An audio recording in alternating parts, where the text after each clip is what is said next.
Come up for the children's message today. Come on up. Come up here. We got to sit up here by all these wonderful, beautiful flowers. Come on up. Have a seat. Yeah. Does anyone else? Okay. I'm so glad you're here. Happy Easter. Oh, come on up. Come on up. I got a great story to tell you. I got a question for you. Do you like to read books with your mommy? Yeah? Do you like to read books together? Do you have lots of books at home? Yeah. And someday when you get a little bit older, you're going to start reading, you probably already start reading some of those books yourself, don't you? Yeah. And the older you get, the more words there are and the fewer pictures there are, it seems. Although books with lots of pictures are still fun for us old people to read too. But as you go along, you also will discover that there are books that start to have so many words that they have to break them up into chapters. Now, how many people here today remember their first chapter books when they started reading? Yeah. And how many of you remember reading books? Now, this is a specific era, but books like The Hardy Boys or Nancy Drew. I want to make sure my wife's raising her hand. Yes. She was gifted a whole complete set of the Nancy Drew mysteries. Now, these are special books. Nancy Drew and the Hardy Boys, well, they were young people like us, right? And they like to solve mysteries. And so their books are all about these wonderful mysteries that they solve. And guess what? I've got a chapter book here as well that's one of my favorites. It's called Mary and Peter Solve the Case of the Empty Tomb.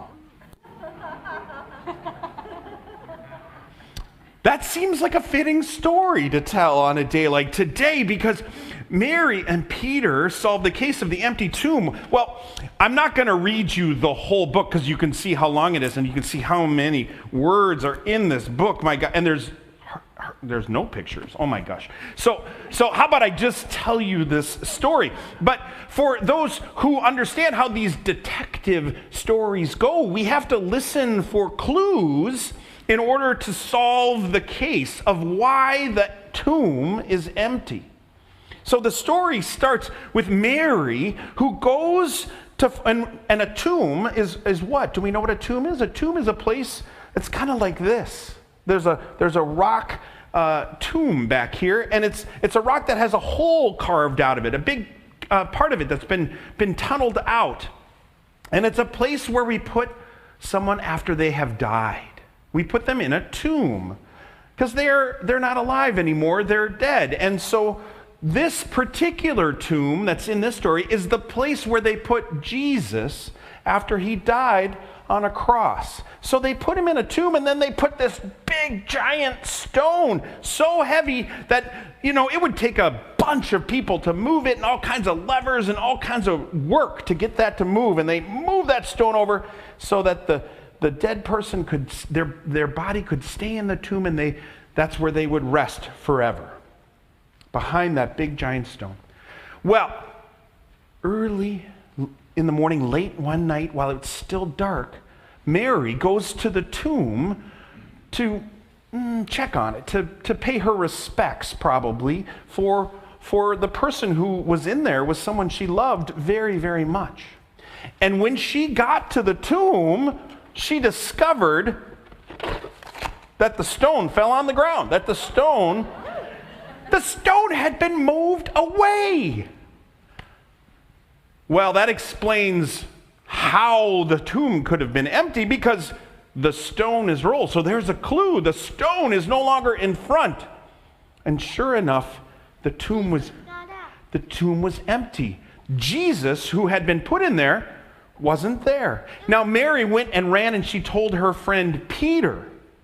And Peter and another person we'll hear in the story, that that they'll come and they run as fast as they can to check out and see if this is really true, if the stone had been moved, because it was huge. There's no way it could have just been moved without anybody knowing about it. And so sure enough, Peter gets there and the stone is moved. And then he looks inside, and what does he see? Another clue.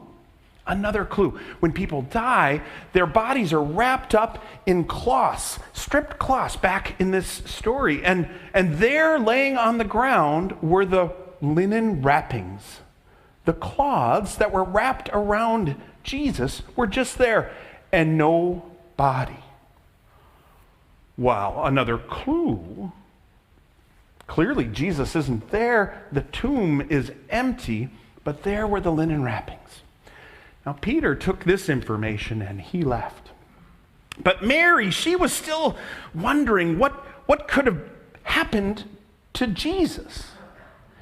And all of a sudden, another clue appears. 2 angels. Now, what do angels represent? Who sends angels to the world? Jesus. And who else? God. God sends angels. So, another clue. What's happening must have something to do with God. And then Mary turns around and she sees a person standing in front of her. But she doesn't recognize who it is. Maybe because it's bright, or maybe her eyes are just filled with tears because she's so sad that her friend Jesus is gone. But another clue is standing right in front of her. But she's still confused. She doesn't understand. And so she asks this person, "Where is Jesus? What have you done with him?" And the person speaks and gives us the final clue. And he says, "Mary." How does this person know who Mary is? She didn't recognize him right away, but it turns out as soon as he says Mary, Mary figures it out. It's Jesus standing right there in front of her. The final clue. She is unmistakable. Like when your mom calls your name, you know it's your mom, don't you? Yes, just the same thing happened to Mary. When Jesus said Mary's name, she knew it was Jesus. And the mystery was solved of how the tomb could be empty and the stone rolled away, because God was involved and Jesus was alive and not dead anymore. But there's a lot of pages. I paraphrased the story for us. But if you would like to borrow the book sometime, your mom has a copy. It's called the Spark Bible, and she'll show it to you when you get home, and you'll read the story today. Thank you for coming up and letting me helping us solve the mystery of the empty tomb. Thank you for coming up today. It's still empty. That's right, because Jesus is alive. He's not in there. That's right. Okay.